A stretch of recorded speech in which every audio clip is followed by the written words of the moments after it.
Okay. Good morning, everyone.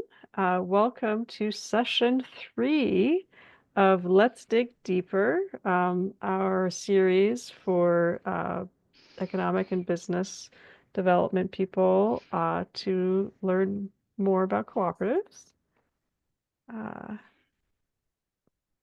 And I think our speaker this morning is Corinne Elliott, who works with the Agricultural Business Development Center in Pennsylvania. And her specialty is risk and risk mitigation. So we have asked her here today to talk about what are the considerations for risk and risk mitigation, in particular for cooperatives. So as I said, this is session 3 of our Let's Dig Deeper. Our first session was on favorable economic and business conditions for cooperatives. Session 2 was on legal considerations. And coming up in May, we will have a session on tax basics for co-ops.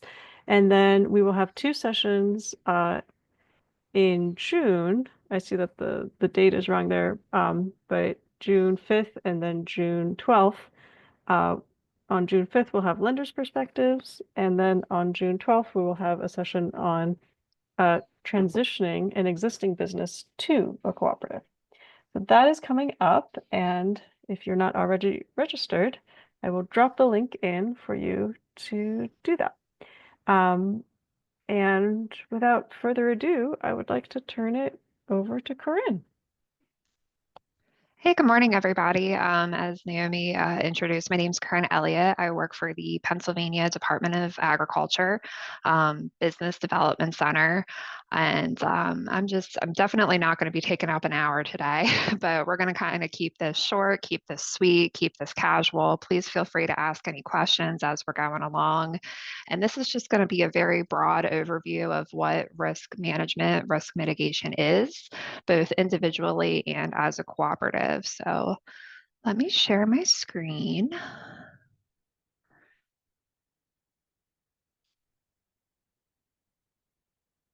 Let's make this big. Let's share this. Let's present.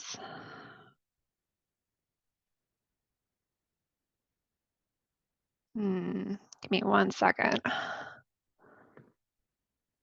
And I forgot to say that we want to thank the Cooperative Development Foundation, which gave us a small grant to put together this webinar series, along with a webinar series for cooperators that we're calling Boost Camp. So I'll share the link for that as well.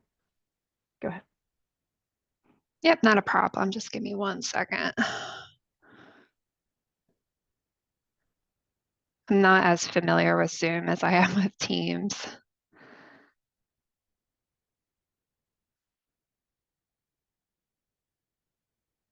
Okay, can everybody see that? Awesome. Okay. Alrighty, so let's get into it. So as I mentioned, I'm at the Agriculture Business Development Center with PDA, and what that is it was established in 2019 as part of the Pennsylvania Farm Bill. We're pretty blessed in Pennsylvania. We are the only state in the country that has its own farm bill. There's a farm bill nationally, but the state has seen its value enough to make sure that we have a Pennsylvanian one as well.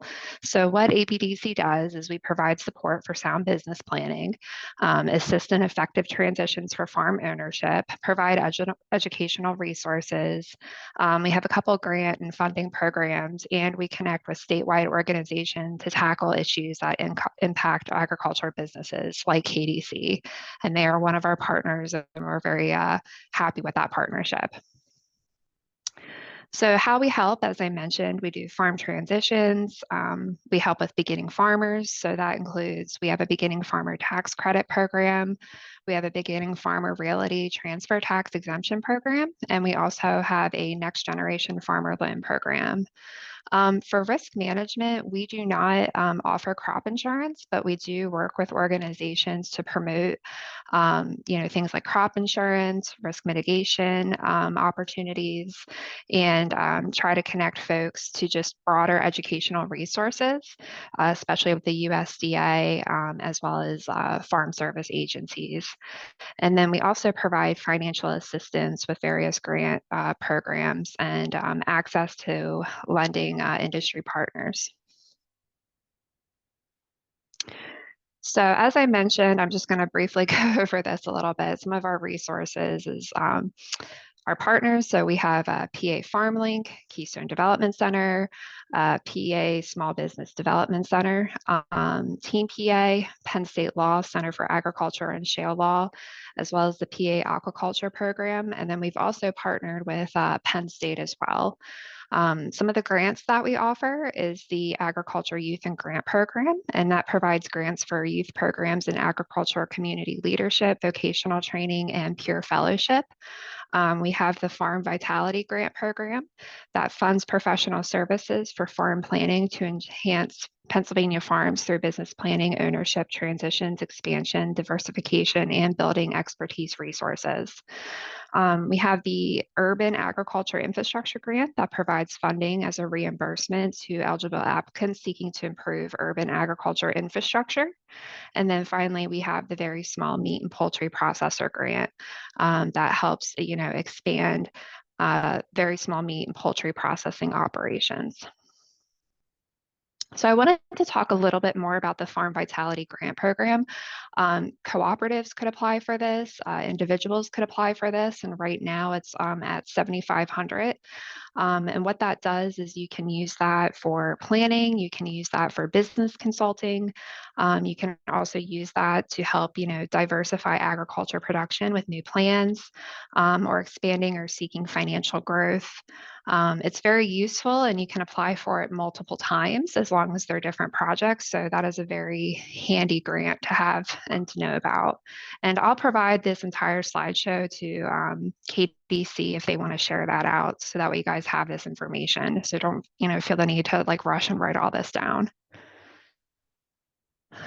We also have a pretty handy PA state funding and grant guide. So I only mentioned 4 grants that ABDC offers, but PDA as a whole, we have probably over 30 different grant and funding programs. So I created a guide to help you guys through that, and I would definitely recommend taking a look at that. So I wanted to talk just, very briefly about risk mitigation and crop insurance. Somebody once described risk management as a two-sided coin, and I thought that was a very neat metaphor because you need both, right? You need risk mitigation and you need crop insurance in order to be successful as a farmer. So for financial stability, effective risk management helps farmers and businesses by reducing the impact of adverse events. Risk mitigation looks like enhancing resilience, improving sustainability, minimizing loss, and risk management gives you peace of mind, compliance with regulations, as well as access to credit. So you really need both to succeed. And a lot of folks, when they think of risk management, they typically think of like weather, fires, droughts, things like that. But there's a lot more of it than just weather and bugs. You also have price and market risk, which is uncertainty about price and farmers that will receive commodities for the prices they must pay for input costs. And I have to say that is one of the benefits of being part of a co-op is that you can kind of share a lot of these risks, especially when it comes to price and market risk, legal risk, financial risk. The one that is often overlooked that I like to kind of bring people's attention to is human risk. Death, divorce, disability, workforce reliability can pose a really great risk.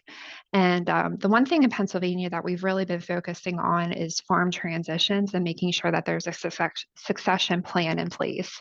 A lot of older farmers that we know don't really like to talk about retirement or who's going to take, the farm over when they can't do it anymore. And oftentimes it leads to a lot of legal issues for their business and for their farm. So do not underestimate, the human risk component. And just digging a little bit deeper into risk mitigation, that looks like minimizing financial losses, trying to enhance profitability, and preserving farm operations as much as possible. Crop insurance can be a little overwhelming. These are just a couple of the types of coverage that is offered. You can do individual coverage options. You can do, co-op coverage options. As I mentioned, the Department of Agriculture, we don't sell crop insurance, but we can get you connected to, farm service agencies or other organizations that offer it. What I like to tell folks is that the Federal Crop Insurance Cooperation, they're the folks who kind of make the laws, they set the prices, they set the percentages. That can change from year to year and season to season, depending on the data that they are getting. Then they oversee the risk management agency, farm service agencies, as well as the Department of Agriculture. And they help us, make sure that those policies and regulations in place and give us updates. And then finally, there's the approved insurance providers agents. So any agent that sells crop insurance has to be approved by the USDA as well as the Federal Crop Insurance Cooperation. And there's a couple of resources with the USDA that help you find those folks. You can type in your zip code and they'll provide a list. I do have to say, not all folks who sell crop insurance sell or offer the same coverage. It just kind of depends on their profitability, their banking, all of their own business structures. So, make sure you kind of shop around and ask questions. Some of the questions that you should ask when you're looking for crop insurance is what crops are eligible for coverage? Are there subsidies or discounts available? What are the coverage periods or deadlines? That's a really big one because sometimes those deadlines can really change as well as coverage options. And make sure you understand how to make policy changements or adjustments if things come up, in the middle of your season or in the middle of your production. And also ask about historical claims or experiencing in your area to understand losses. Ask them, say, hey, like in this county, what have you seen, or what is, the most popular types of crop insurance, or have them pull some of that historical data for you. And then also ask about what customer service is available. That's a really big one. The USDA, they recently just launched farmers.gov, which I highly recommend. They can kind of do a county dashboard, and it gives you local farming news, USDA information, commodity prices, weather data. It's a pretty handy dashboard, and it also provides a lot of information on not just crop insurance, but they also have information on like market prices, helpful guides for co-ops, farmers markets, and just a lot of really good information. And I think they've gotten a lot of feedback over the years about how hard it is to navigate the USDA's website, and this is their solution. So definitely check it out when you get a chance. They also have a disaster assistance discovery tool for, you can kind of simulate different disasters and see what types of crop insurance is available to you within your area. So why co-ops? Co-ops allow farmers to pool resources, share risk, and stabilize income. They empower members to make collective decisions on marketing, processing, inputs, and infrastructure. Co-ops are more than just business structures. They're communities that work towards a common goal. And it's a great thing. So as I mentioned, shared risk. In a co-op setting, risks can be mitigated through structure, policy, and shared responsibilities. Risk management doesn't mean eliminating risk, but rather planning for it and minimizing it. And co-ops kind of have a built-in advantage already here. And we're going to get into this wheel and kind of dig a little bit deeper here. So indemnity and liability. The risk is legal and financial exposure from accidents or disputes. The mitigation technique would be legal issues can bring down a co-op, as we know. Simple actions like getting the right insurance and governance documents and plan to make a big difference. Corporate as legal entity with clear bylaws. Purchase general liability, product liability, and insurance can help cut down on these risks, as well as have a clearly defined member roles and responsibilities. One of our partners, in addition to KDC, is the Penn State Center for Ag and Shale Law. They have a really great website, as well as a team that helps with some of these legal challenges and can also offer their expertise and recommendations of what they think for your particular co-op or your particular farm. And it can be anything from county disputes to neighbor disputes to some other legal issues that farmers sometimes face. So inputs and supply chain, I have to say, for especially new and beginner farmers, co-ops are really ahead. So the risk is volatile input costs, delayed parts, or utility outages.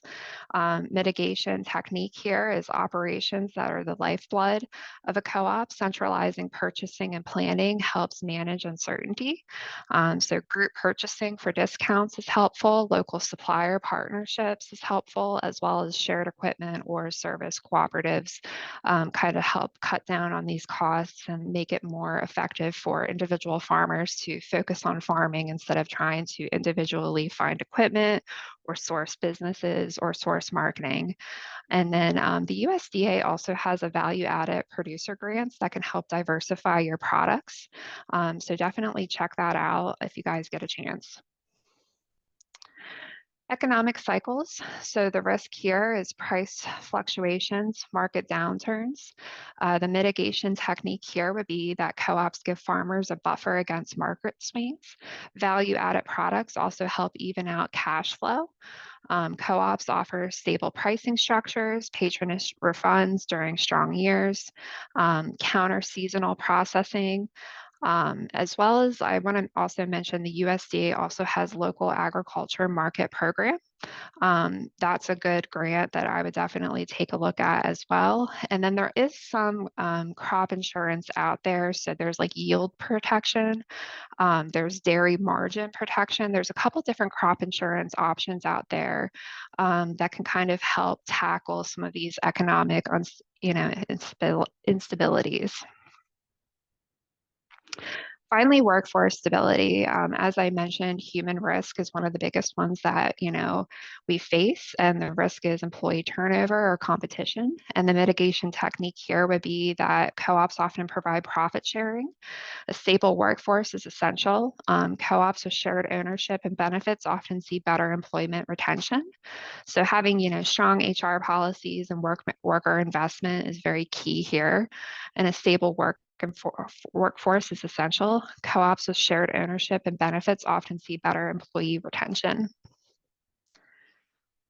Regulatory environment. So the risk here is sudden rule changes as to labor zoning, food safety, things like that. PDA can be helpful in helping you guys navigate some of this. Penn State Ag and Law can really help with some of these regulatory challenges as well. So the mitigation technique here is regulations change quickly, and co-ops can hire experts or create shared tools to keep members compliant, create policy monitoring committees, as well as collaborate with legal counsel. And as I mentioned, the farmers.gov, they will have like updates if there is any sort of regulatory changes. So that dashboard's very handy to kind of check in on. So in conclusion, co-ops help lower risk, as we see, through structure, scale, and solidarity. A proactive planning around core risk areas keep co-ops strong. Leveraging USDA resources, PDA resources, help support your co-op model. And remember that risk is unavoidable, but it is manageable, and co-ops offer a powerful way to manage the farm and business as a team. So now I know that was a lot of information, but I'm going to open it up to questions if anybody has anything. Awesome. Thanks so much, Corinne. And as I mentioned, I'll share all these slides that have all of the links and everything in it. So if you guys want to, take a look at that later and digest that, also feel free to reach out to me if you have any specific questions. I'm more than happy to either answer them or point you in the right direction of somebody who can. Oh. Yeah, I think you covered so much. So it's really great. And I think, you know, a lot of the co-ops that we work with are agricultural. Some of them are also in other areas, but uh, the basic concept that it's really hard basically running your own small business. And there's a lot of different risks. And so, joining together with other people, you can kind of um, have one of you pay attention to that and make sure that everybody else knows what to do, or pool your resources and get an expert that can help you, which I think is easier to do as a group than it might be as an individual. Yeah, absolutely. The one thing I didn't mention that I should have had a slide for is the centers of excellence. Pennsylvania has a couple different centers of excellence. We have the dairy, beef, livestock, poultry. Um, PDA just recently launched their Plant Center of Excellence as well as Organic Center of Excellence. And what they do is they really try to gather some of the best and brightest minds together. So, feel free to reach out to those folks. And I might add that slide in with their contact information. But they really have some good resources as well as expertise on those different topics. And they've always been super accommodating for any farmer to reach out and be like, hey, I'm new in this. Can you give me some guidance? They're great to work with. So that's another resource, for co-ops and individual farmers that I would highly recommend.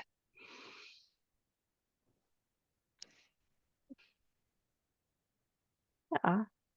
Um, I thought it was interesting too that, one of the risks to an individual farm business is succession, not Mhm. having a succession plan, basically. Yeah. And that's definitely one of the things that Keystone Development Center is very interested in. If there are farmers who are starting to think about that, there's younger beginner farmers who would be looking for land and who might not have the resources as individuals to take over a Mhm. farm, but maybe as a cooperative, as a worker co-op or some other type of co-op, would be able to enter into an agreement with a farmer who has some land.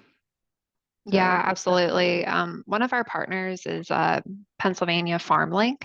And if you're looking for land, you can go to their website and they will connect folks who are looking for farmland with farmers who are looking to sell farmland. So that's another great resource as well. cool. I'm curious. I think we were talking before, and I'm in Maryland, and I haven't done Mhm. much with the ag side of cooperatives. Do we have that level, or maybe, I mean, I know you work in Pennsylvania. I don't know how much you know about like other states. It feels like this is probably Pennsylvania has a lot more resources than other regional states for agriculture. I don't see this level of resources available in Maryland, but I'm also not that in the weeds on Maryland. So. Yeah, I mean, I don't know too much about Maryland. I've, obviously focused more on Pennsylvania, but I do know there's farm service agencies in every state and every county. So definitely, so farm service agencies are overseen by the USDA. So reach out to your local farm service agency, and they would definitely know about, risk mitigation as well as risk management opportunities and coverage within your area. On if you're looking for crop insurance or things in Maryland, again, there's that approved insurance provider link. A lot of those USDA links that I provided in my presentation aren't just applicable to Pennsylvania, but you can type in your code for Maryland or any other state, and they would provide the same resources. And that county dashboard works the exact same way as well. It's not just Pennsylvania.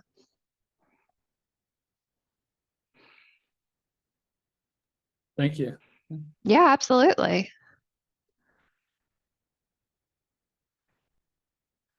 Any other questions?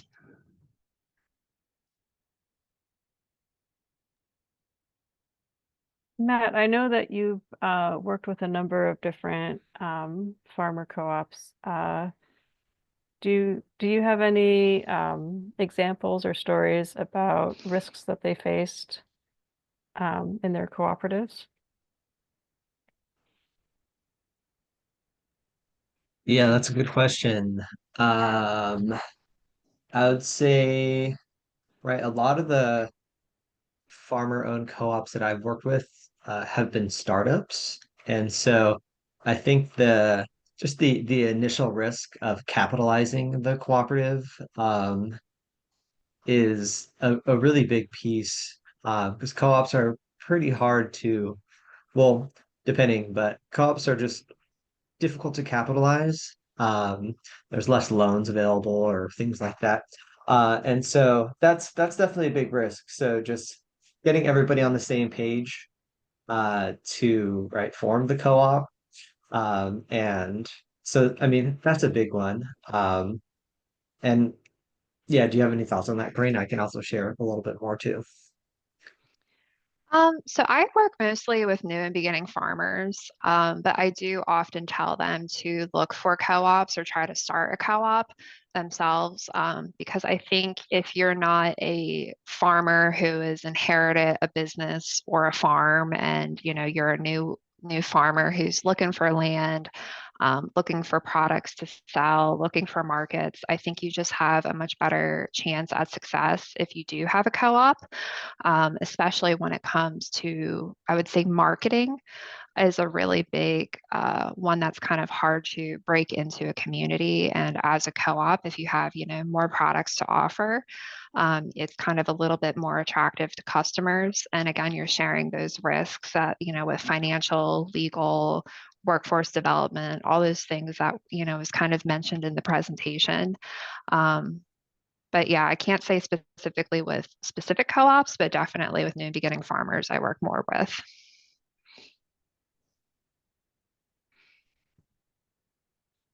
And I see that Kara wrote in the chat about Horizon Farm Credit.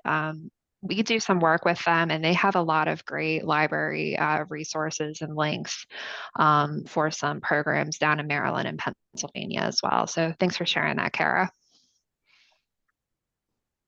Yeah, and then another thing, I guess something that's come up with which is right there's certainly like risk mitigation involved in this is like I've worked with some groups who are really interested in the value added processing piece, and so there's just a lot of different levels of compliance that they have to Mm-hmm. check off, right? Different certifications or what have you to make sure they're doing that legally and appropriately. And so I know and it's through like a series of doing different types of research to find out who's the right folks to talk to get all those answers. And so I guess maybe I know, right? This is kind of Pennsylvania focused, but if you have any like thoughts and recommendations for like figuring all that out and like maybe if there's like a one place or a one-stop shop sort of environment that folks can refer to for that. So I'll add this to Keystone Development Center once it gets launched. But at PDA, we have been working on a library resource website page that kind of aggregates all of those resources, not just for new and beginning farmers, but for any farmers, for risk mitigation, risk management, marketing, co-ops. It's been a labor of love, but it's also been something that's been requested to us for a number of years. So we're hoping to launch that soon. And we're also hoping to, within the coming months, launch a guide as well for new and beginning farmers that also can help, tackle some of those topics that were discussed here today.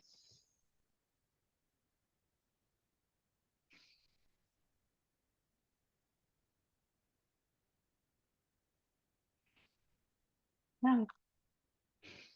What other questions do folks have, or what what situations of risk or risk mitigation have you seen with the businesses that you work with?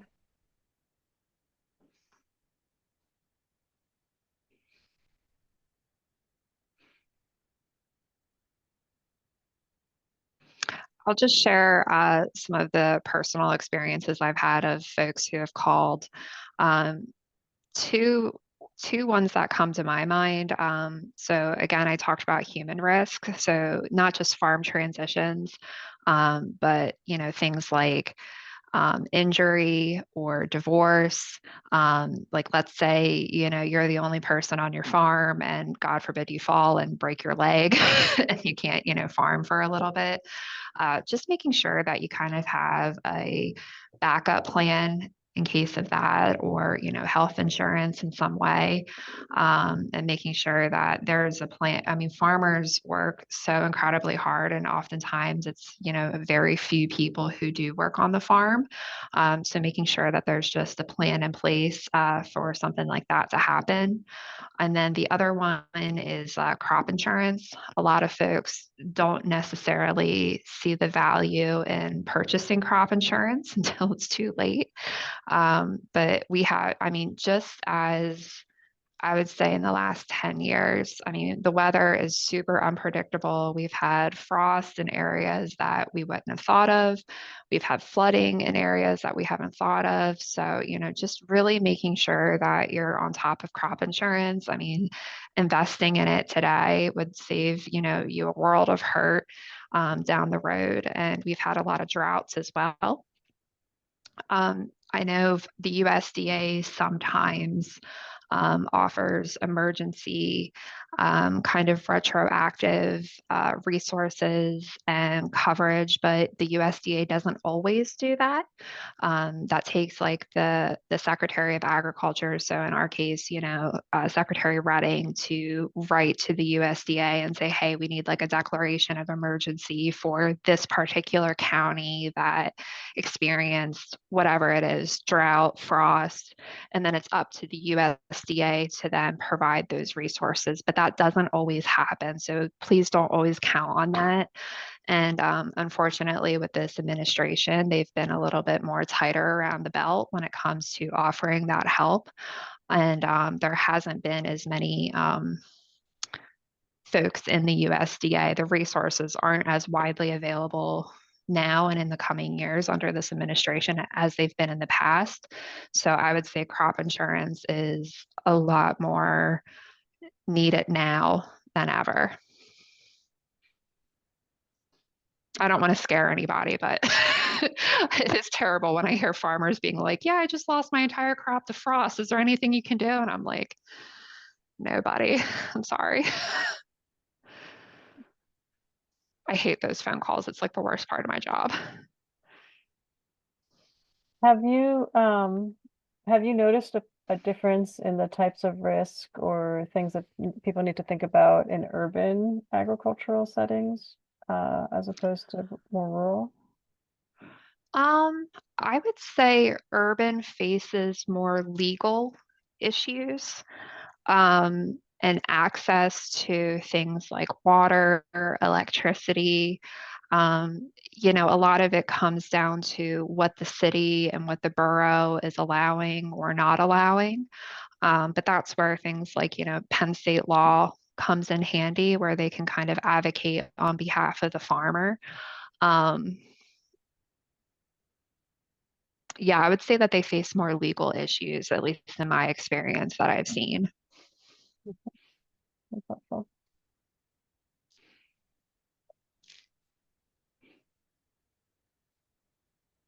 And how about the ways in which co-ops are formed? Because there's a few different options that co-ops have in terms of entity formation. Mhm. And I wonder if you've noticed that either it can cause a risk or it might help out depending on the legal entity, or that might be more of a question for the Penn State law folks, but I don't know if you've noticed anything. I can't say that I have noticed anything in particular. I'm sure Penn State law can, explain more of that. Um, but I think just having shared costs and shared risk, I think is better than having individual risk. I know lawyers can be pricey, crop insurance can be pricey. I'm sure there's policies out there that you could purchase as a group or as an entity that kind of cut down on those costs as well as shared equipment. Some farm service agencies, depending on your county, actually have equipment that you can rent from them. So take a look into that to see if there's um, some of that there that you can purchase from them for a short time and rent from them.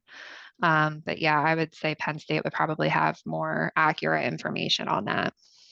Mm-hmm. Cool. Thank you. The one element of mitigating risks that I think a lot about in my work is like internal conflict and like conflict resolution. Mm, That right, yeah. when you're working with a group of people, right, it just in a cooperative presents maybe challenges that wouldn't exist where if it was just like a boss and your employees, for example. And so I just wonder if there are like resources or is there like a state agency or just some organization that maybe you would recommend that could maybe support something that comes up, right? Because it's good to have a third party when you have these, and we facilitate those conversations at KDC as well with Hmm. co-ops we work with. But I'm just wondering if you have any thoughts on that too. Yeah, we don't have any sort of state resources that help kind of develop, I would say, more HR type of information. But I would say I did go to a co-op conference not too long ago. And one of the things I took a session kind of, and it touched briefly on this. And one of the things that they recommend to kind of offset some of those challenges is just making sure you have really specific policies in place, sitting down in a group and really writing out those bylaws, writing out those regulations, writing out all of those HR nitty gritty kind of details, and having all of that in writing and discussing that as a group seemed to offset some of those issues that they kind of face because then they have those bylaws or those written regulations that they can turn to and say, like, hey, we sat down and this is what we decided as a group. Yeah, when we do our co-op development process, when we start to get into the business planning, alongside your marketing plan and your capital plan and this and that, we say you need to have a conflict management plan. And it's much better to discuss it when everything is like fun and copacetic and you're getting along. That way, when things start to go a little off the rails, you know what to do. Yeah, and I'm really glad you mentioned the business plan. One of the things that we're going to probably in the future be implementing at the Department of Agriculture is requesting a business plan if you apply for a grant. So, I mean, that's risk management right there, having a business plan and being able to, be able to provide that to the department when you're applying for grants and funding.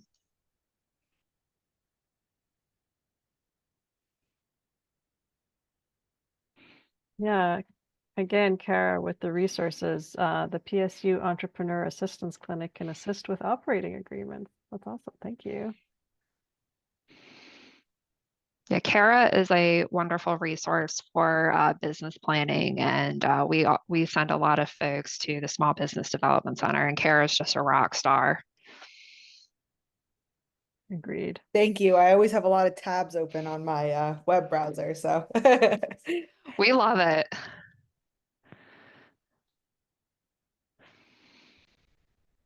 All right. Well, if that's all the questions that folks have, we know you're all busy and we don't want to keep you. The recording will be available. I will share in the chat. We do have a little, oops, that's not the right. we have a little survey, and if you are looking for certification that you are attending the Let's Dig Deeper series, part of the way that we track your attendance is just responding to the survey and letting us know how we're doing, how we can improve.